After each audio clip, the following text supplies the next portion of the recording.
Program akuisisi dua fregat PPA karya anak bangsa Italia ialah salah satu program strategis dalam MEF 2020-2024, antara lain karena akan mengeluarkan Indonesia dari kubangan rudal pertahanan udara jarak pendek.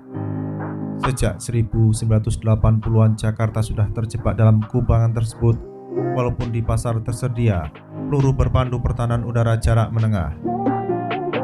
Dengan pengadaan bahtera perang kelas tahun di Revel dari tempat kelahiran Luca Marini, tanah air Mario Aji dipaksa hijrah ke proyektil berpandu jarak menengah sehingga memiliki kemampuan pertahanan udara bagi gugus tugas kapal perang.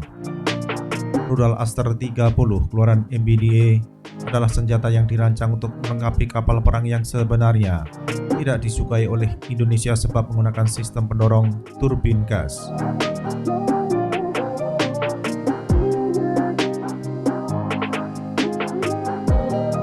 Walakin, di balik kemampuan yang didesain oleh Fincantieri bagi fregat PPA, varian kelas tahun di Revel bagi Indonesia belum dilengkapi dengan peluru berpandu permukaan ke permukaan dan permukaan ke udara. Hal demikian merupakan konsistensi Indonesia untuk meneruskan budaya tidak luhur dalam pembelian mesin perang, di mana impor platform lebih diutamakan daripada pengadaan senjata berikut munisi. Kondisi tersebut dicoba dimanfaatkan oleh segelintir pihak di Indonesia guna melaksanakan agenda Turkifikasi pada kapal perang buatan Italia seperti tergambar dengan gagasan agar proyektil berpandu Teseo diganti dengan rudal Atmaja. Bahkan bila dipandang perlu, sistem senjata berpandu asal Ankara bersifat stand-alone di fregat yang mempunyai panjang 143 meter dan lebar 16,5 meter tersebut.